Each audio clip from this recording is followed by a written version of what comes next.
Hi all, welcome back to Environmental Science 101.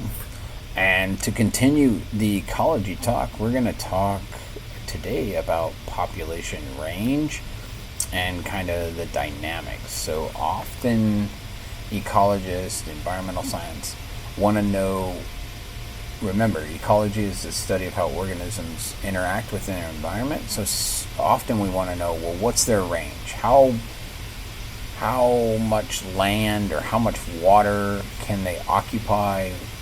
Do they occupy different regions at different times? Is there a breeding range? Is there a feeding range? These kind of things. And so the range itself is basically where you would find an organism at a specific time. So organisms live as members of populations. We already talked about this. Okay, so that's the basis of population ecology. Remember, a population is a group of organisms that live together, interact with each other, and reproduce. Okay, and then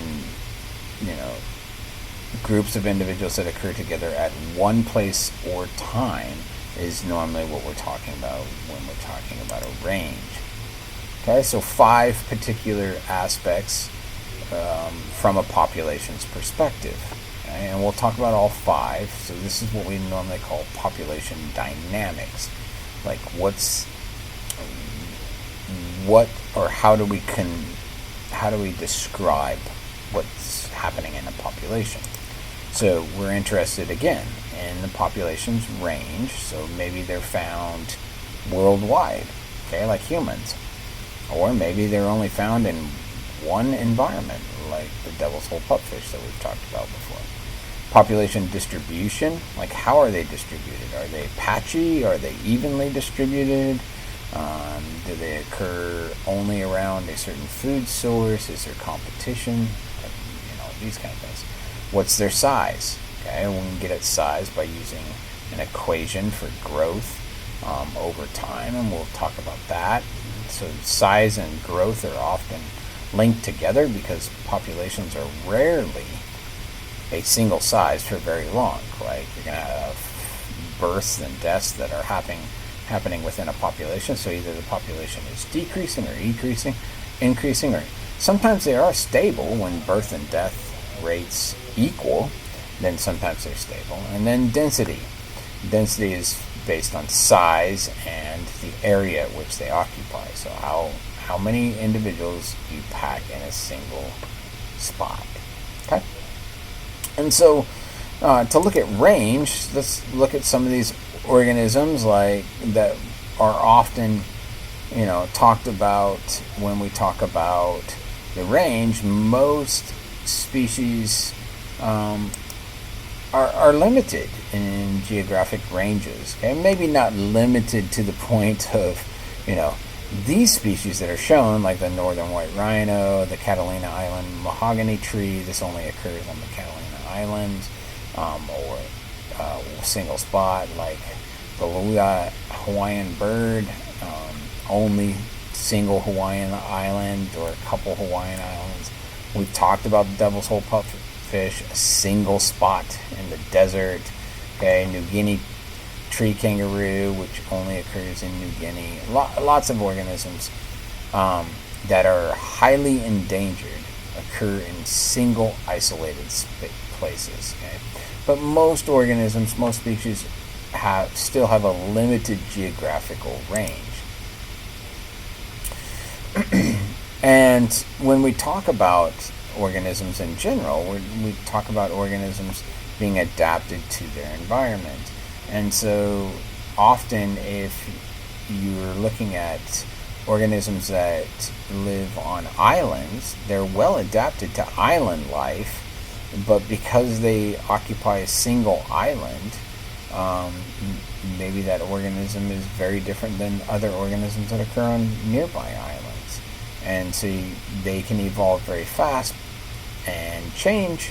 And this is, we talked a little bit about Darwin and kind of speciation in the Galapagos Islands, which would be right here.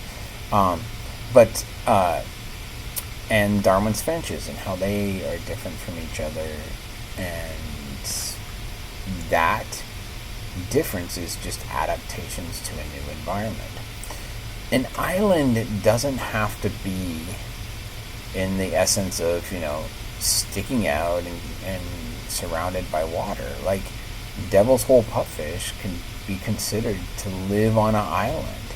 They live in a pool of water in the middle of the desert. That's an island. They can't escape that habitat.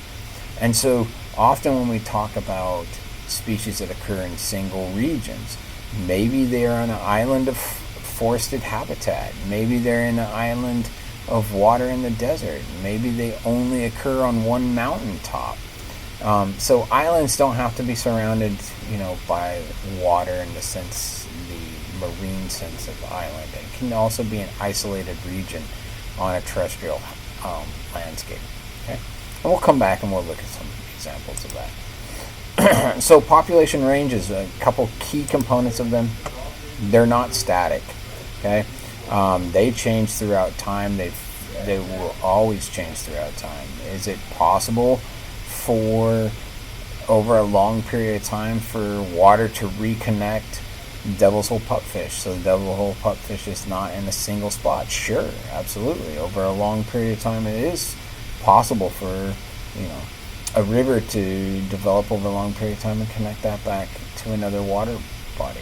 Is it possible for a region that might have forested habitat and be isolated forest and nothing around it to then have more forest habitat come in and connect it to another corridor, another forest? Sure. So populations change. They're not static. They change over time, and their ranges change over time. And we can look at a couple examples of this. Some are examples of that environmental science piece where humans play a huge role in changing population ranges of different organisms. Okay, so changes can really occur for two main reasons. One reason is environmental change, and we're currently experiencing environmental change. Regardless of whether you accept that humans can alter the environment on this planet, whether you accept that the climate change is partly due to humans, or if you just think it's a cycle, regardless of that, okay, the population is changing in many species because the environment is changing. This is not up for debate. Environment is changing. Is it getting warmer? Absolutely. Are icebergs melting? Absolutely. These things are happening. Like, there's no denying that piece. Now, the role at which humans play, okay, that's sort of up for debate in some areas, but most of the science point that humans play a huge role in this. So, but in previous time periods, maybe we weren't paying a very big role. So if we look at environments like the range of trees in kind of the western United States, there's a really good example of changing environments and how trees are shifting up the mountainside. So because the climate has been warming for a long period of time, there's less snow, so the freeze zone is creeping up the mountains, and because it's not freezing as low or freezing solid as low, it's allowing plant species to move up the environment. Okay, and so as temperatures are warming, species that can tolerate warmer temperatures are moving up mountains and shift farther up mountains. Okay, and then there's ones that are directly related to humans, no questions asked, like we moved them or we moved their source of food, things like that. And so like cattle egret expansion is a great example of this. Okay, we introduced cattle into South America, and like the introduction of cattle into South America was introducing these large ungulates that never or hadn't originated there in a very, very long time. Now, there might have been some ungulates or organisms that moved in large herds prior to the introduction of cattle, but they were all extinct. Okay, so they're all removed from South America. So we introduce these into South America. We allow forests to be cut down, and rangeland to increase, and cattle expansion increase. And along with the cattle, not because we introduced cattle egret, but now this bird that follows cows around and waits for them to kick up insects so they can pick off the insects as a cow is migrating and moving and grazing. They're kicking off these insects, and these birds are just chasing down these insects and eating them. Well, they evolved with ungulates. They evolved with range animals in Africa and the Middle East, where cattle are coming from.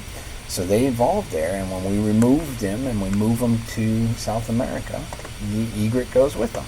So we didn't have to introduce it. Okay? They can fly.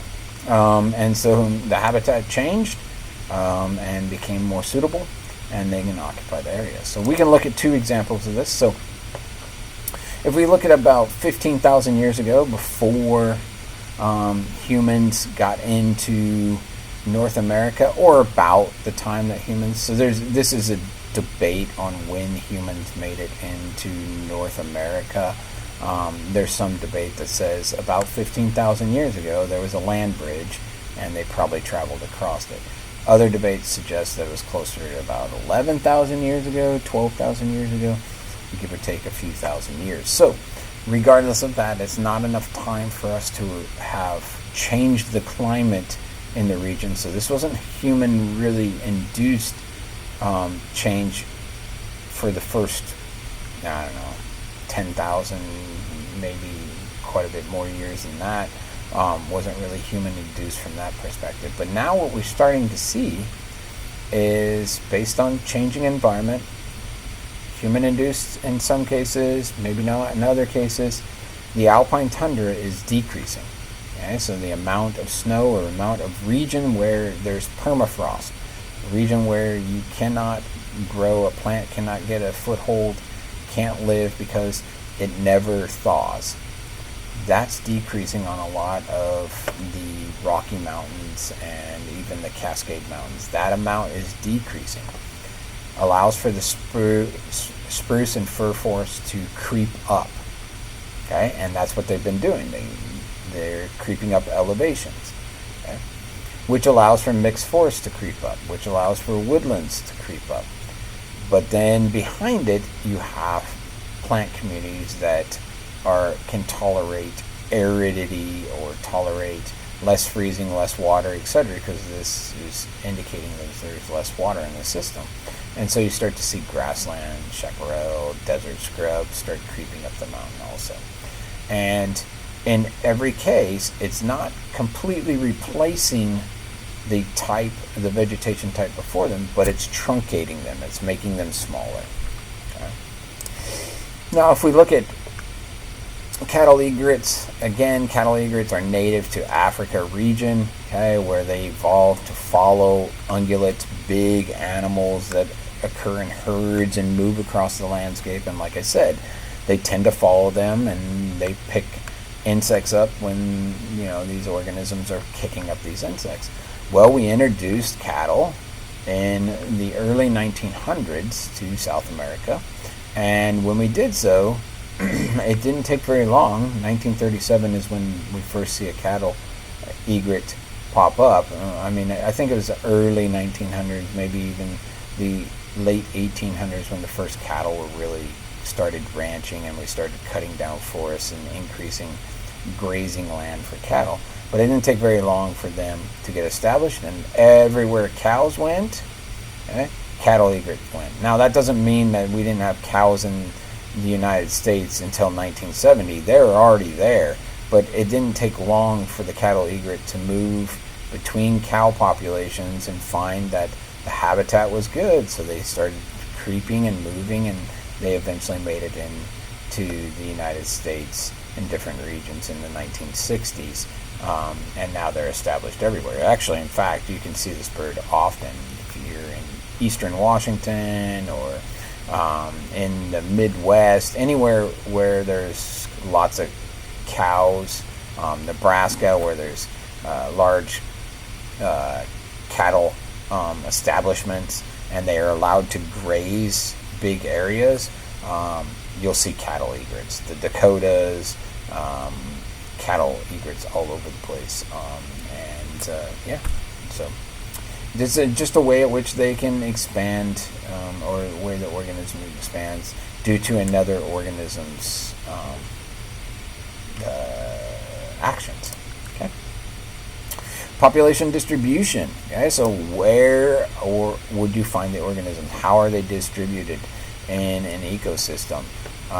And so there's kind of three main ways that species can distribute themselves in an ecosystem. One would be randomly spaced, so individuals are not interacting with each other. Okay, they're just spaced at random. Okay, this doesn't happen too often. Uniformly spaced means that there's probably some competition.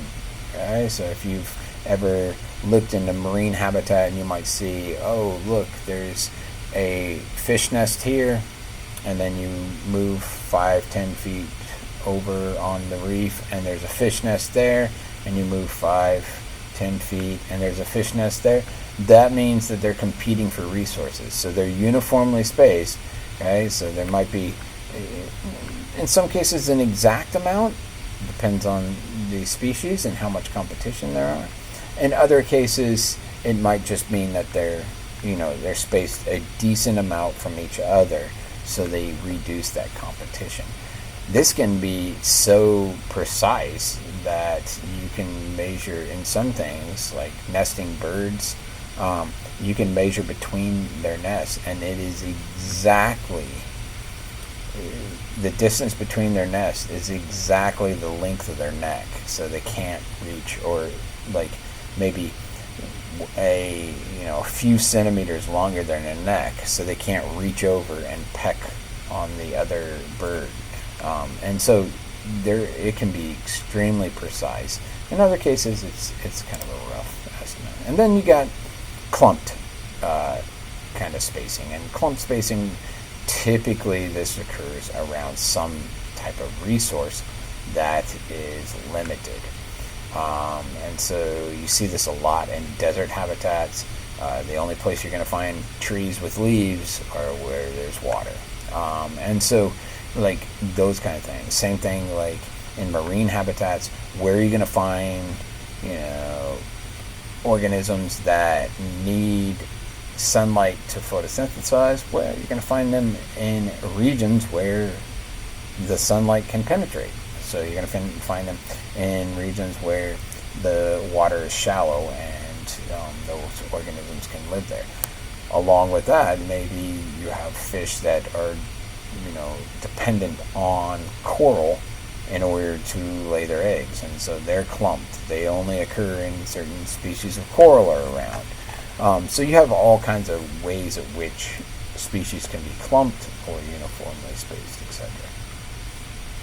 Okay.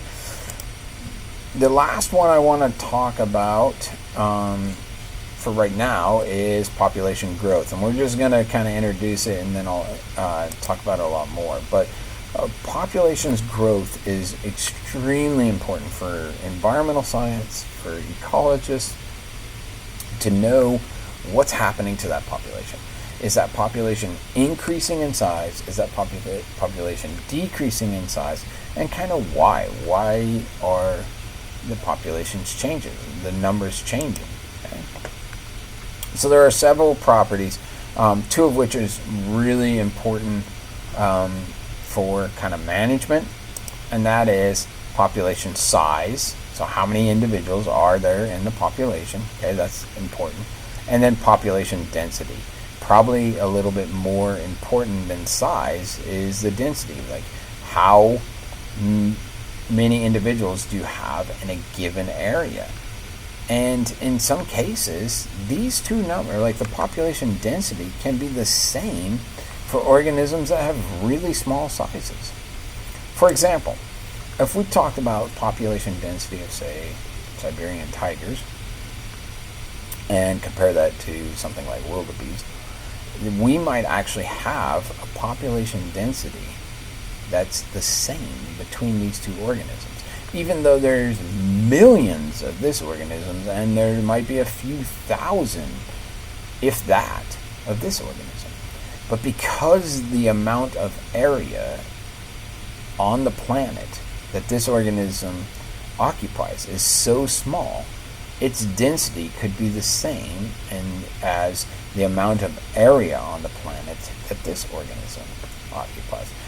For that reason, we might make environmental decisions to say, okay, well, this individual organism really needs more habitat because right now they're at maximum density on the given habitat that they have. We can't increase their numbers, so maybe their numbers aren't very many, but they can't increase their numbers anymore due to competition, due to the lack of food resources, due to territories of males and interactions and things like that. They might be maxed out on population density, and so they could, in order to increase the number of tigers on the planet, we might have to increase the amount of suitable habitat. Same deal here. We might say, all right, well, their density actually is not very high. They can establish themselves in a lot of regions, okay? And we might say, well, their populations could increase. You could get a lot more individuals on the landscape. Or we might decide their population sizes are too big, too dense for the habitat of which they establish. And so we might say, all right, it's time to cull off or take out some of the individuals and decrease the population because maybe you're getting lots of diseases that occur in large herding organisms. And so regulators will kind of look at those numbers quite often. Okay. When we come back, I'll continue talking about population growth, but the population growth from the ability to grow, and I'll show you an equation that we'll often use to find out whether a population is growing or shrinking or staying stable. Okay, next time.